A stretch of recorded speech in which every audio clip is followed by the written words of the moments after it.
Vader.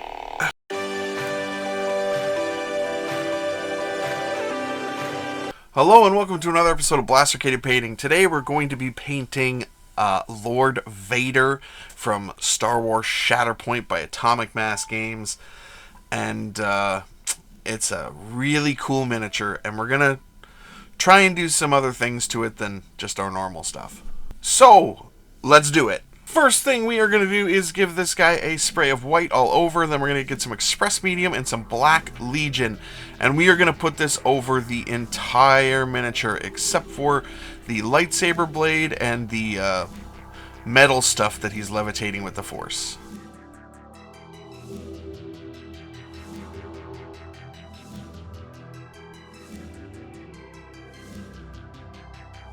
Then we're going to take some gray and we are going to do a dry brush over the entire miniature.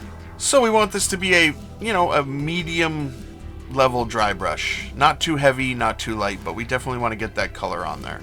Then we're going to take some neutral gray and we are going to do a light dry brush, mostly on the raised edges.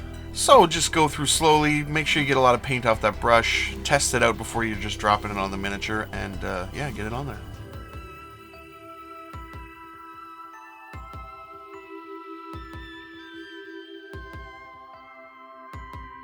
Okay, so, OSL, or Object Source Lighting. I don't do a lot of that on the channel. I don't do a ton of it when I'm painting, period. So, we're going to kind of mess around with some lighting sources and see how it goes. Now, before anybody goes, that's not where the reflection would be. I know it's not. I just want it to look like stylized and cool. So, it's not going to be perfect. It's going to just be fun and something different. So we're going to put in the reflection as if there was like a light coming from here. The reflection on all the shiny spots of his armor. So his helmet, his gloves, chest plate, whatever this area that he has there is, and his boots. So I'm going to start with some Thunderhawk blue, and I'm just going to start sort of sketching in where I would want the reflections to be on this shiny armor of his. So we're just going to be focusing on his left side and leaving the right side alone a little bit. Now I did look at some source material and some reference photos and kind of just got some ideas here, but this is mostly just me playing around and having fun and trying something different and trying to show you guys how to do it. So I'm just getting the high spots of wherever I think those reflections would be.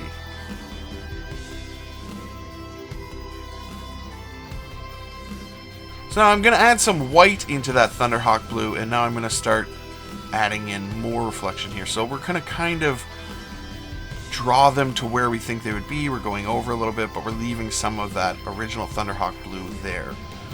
So again, this is probably not where everything would be reflection-wise, but we're just having fun. I don't know how I'm going to have to say that a lot, I guess.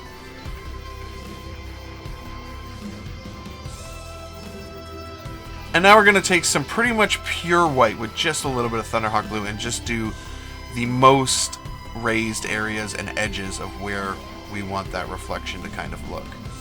So just take your time, go through, and kind of have some fun with the process of it.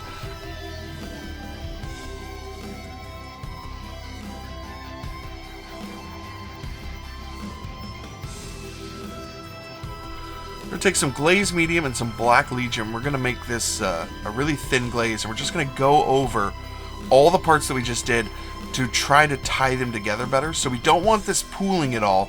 We literally just want this to be a thin layer of paint that's going to go over all those reflections. Now we're going to take some gunmetal here because he's got a few silver elements. He's got some little spots on his chest plate here. He's got some spots on his belt buckle and on the sides. He's also got some silver up on that chest plate, and I used my reference photos to find out which parts were silver and which parts were black. We're also going to put this onto his eye lenses. Now, depending on what Vader you're painting, if you want his eye lenses to be black, you could just put some black Templar in to his eye lenses over that metal, and that'll darken him down, but you'll still get a bit of a reflection. But since this Vader is before A New Hope, his eye lenses, I think, should be red, because in A New Hope they're red. But I think in the Obi-Wan show they were black. So I don't know, he switches from black to red back to black. Because in A New Hope, I know they look black in the film, but they're red. Something to think about the next time you watch A New Hope. He's actually got red eyes, and it just didn't read on film properly, so the next movie they just switched it to black because that's what it looked like. So next we're going to take some Scorpina Green and some Bal Crimson, and we are just going to put in all the little lights and buttons that he has all over him. So again, I checked my reference photos of this and sort of did the best I could. These are small little parts, but if you go through and be careful, you can get to them.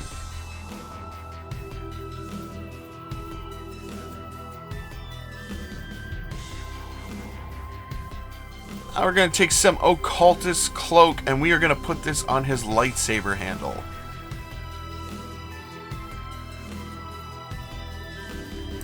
We're going to take some Antares Red and some AK Interactive White Primer. Now that's for your airbrush, so it's pretty thin, and I find it helps when you're doing wet blending here, because we're going to put on our red and then put some white near the base and sort of blend those colors together.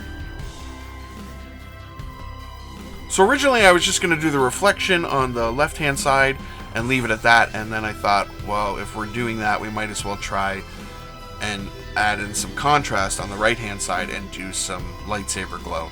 So again, I'm sure this is not where the light would actually hit. I don't know what I'm doing. I don't understand reflection and light, so I'm just kind of having fun playing around and making a stylized approach to it. So we're going to take some Stonewall Gray, and we're going to put this on all the raised areas that we think the light would be on his right-hand side, and we're just going to highlight up those spots. So even if it's not reflective, there would still be some light play on it. So we're going to go through and just put those on. And we're going to add some white into it and do it again the same way we did the reflection on the other side, but this is going to be a lot more of a stark. There's not going to be as much of a transition between those colors. Then we're going to take some Bal Red and some Glaze Medium, and we are going to do the same thing we did on the reflective side with the black, but we're going to do it with the red here. And this is going to start out pink, so we have to do a layer, let it dry, and then do a second layer, and we're going to slowly build up that red color. But we don't want it to be completely red, so this is the second layer that's going on here. So we kind of just want to go through, and you do have to let it dry completely for this process to work, but we're just going to take our time and, you know, have a sip of coffee in between and just go through.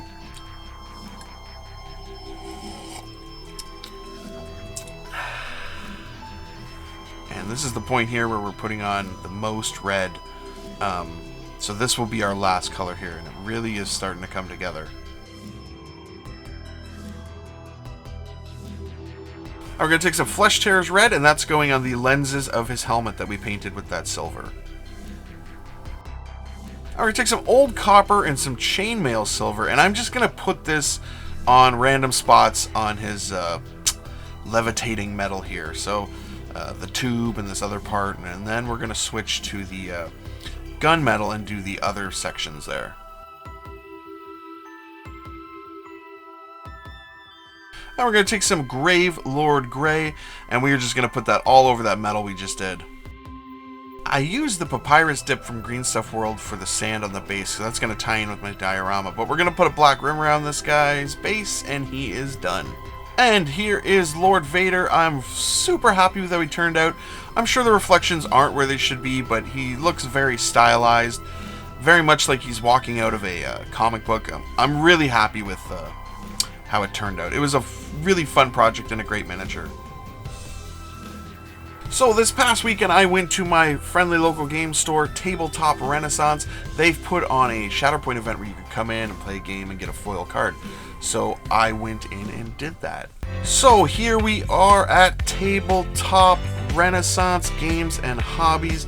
This is a local game store in Windsor, Ontario, and they had their Shatterpoint event, and it was a ton of fun. There was a bunch of people playing.